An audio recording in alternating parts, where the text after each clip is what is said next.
सारा धोखे का सामान है। इन्नमा हादिहिल हयातुद दुनिया मता व इन्नल आखिरत हिय दारुल करार।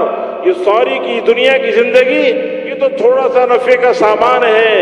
ये दुनिया ये खत्म हो जाने वाली है, फना हो जाने वाली है। यहाँ की हर चीज फानी है, हर चीज को ज़वाल है, रहने बाकी रहने वाला अकेला अल्लाह है। कुल्लु मन अलैहा फान व यबका वजहु रब्बिका ज़ुल जलाल वल इकराम। जो कुछ भी इस कायनात ज़मीन पर है ये सब फना हो जाने वाला है। तो फानी चीज से क्या जी लगाना, फानी पर क्या यकीन करना, फानी से क्या उम्मीदें बांधना, फानी का क्या खौफ दिल में लाना, फानी के सामने क्या झुकना। बाकी रहने वाला अकेला अल्लाह है। तो अल्लाह के सामने झुकना, अल्लाह को अपना माबूद बनाना, अल्लाह ही से मदद मांगना, अल्लाह ही को अपना मुश्किल कुशा समझना, उसी को अपना हाजत रवा समझना, वही फ़ाइलुल लिमा युरीद है कि दिलो दिमाग में उतर जाए।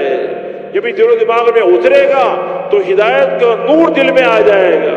अत्तजाफी अंदारिल गुरूर। और जब अल्लाह की अज़मत और बड़ाई दिलो दिमाग में उतरेगी तो ये हर हाल में अल्लाह के हुक्मों को पूरा करने वाला बनेगा। इसलिए कि सिर्फ जबान के बोलों का बोलना ये काफी नहीं है। जबान से तो बोला कि अल्लाह ही हमारे खालिक हैं, अल्लाह ही हमारे मालिक हैं, अल्लाह ही हमारे राज़िक हैं, अल्लाह ही सब कुछ करने वाले हैं। लेकिन अल्लाह के हुक्म को तोड़ दिया, अल्लाह के हुक्म को पूरा नहीं कर रहा। खुशी में अल्लाह का हुक्म आया तो कभी खुशी के जोर में आके हुक्म को तोड़ दिया, कभी कोई गम आया गम में अल्लाह के हुक्म को तोड़ दिया, कभी तिजारत में अल्लाह के अहकामात को तोड़ दिया, कभी जमींदारी में अल्लाह के अहकामात को तोड़ दिया, कभी हुकूमत की कुर्सी में बैठ के हुक्म को तोड़ दिया, कभी मजदूरी करते हुए हुक्म को तोड़ दिया। तो हुक्म के तोड़ने से ईमान कमजोर हो जाता है। इसलिए ईमान का बोल जबान से बोलना, कानों से सुनना, इसी निगाह से हर चीज को देखना और इसी को सोचना, इसके साथ साथ हर हाल में अपनी दिल की चाहत को कुर्बान करना, अपने हालात को देखकर न चलना, हालात से मुतासिर होकर अहकामात को कुर्बान नहीं करना, हालात से मुतासिर होकर अल्लाह की चाहत वाली जिंदगी को नहीं छोड़ना, बल्कि ख्वाहिशात के मुकाबले में अहकामात को पूरा करना, ख्वाहिशात पे चलना, मनचाही पे जिंदगी गुजारना, ये हलाकत का रास्ता है, नाकामी का रास्ता है, बर्बादी का रास्ता है, जिल्लत का रास्ता है।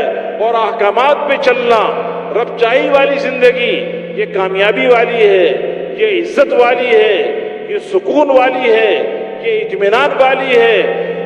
अहकामात पे चलकर अल्लाह दुनिया और आखिरत को बनाते हैं। दुनिया को भी जन्नत का बाग बना देंगे और आखिरत हमेशा हमेशा की कामयाबी का आला मुकाम अल्लाह अता फरमाएंगे।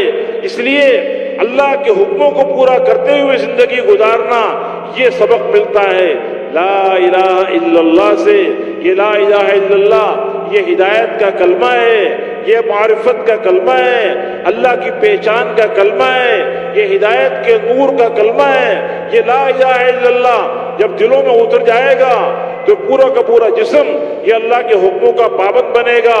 फिर ये आंखें हराम देखकर मजा नहीं लेंगी, बल्कि ये आंखें ये कुरान को देखकर मजा हासिल करेंगी।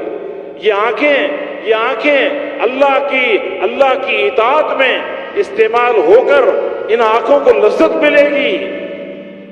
ये आंखों से वहां देखेगा जहां अल्लाह खुश होता है। फिर ये कान से अल्लाह की नाफरमानी की आवाजों को नहीं सुनेगा, बल्कि इन कानों से ये ईमान के बोलों को सुनेगा, कुरान की तिलावत को सुनेगा, लोगों की खूबियों को सुनेगा। ये इन कानों को अल्लाह की इताअत में इस्तेमाल करेगा।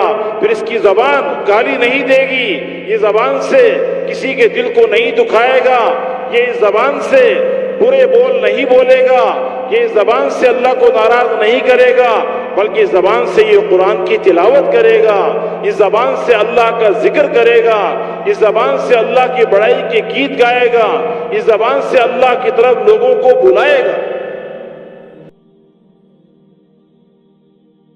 जो कुछ सुना अल्लाह पाक इस पर अमल करने वाला और सारी की सारी इंसानियत तक पहुँचाने वाला बनाए।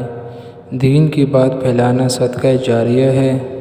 مزید ہماری ویڈیوز کو دیکھنے کے لیے ہمارے چینل دعوت تبلیغ کو سبسکرائب کریں۔ جزاکم اللہ خیرا۔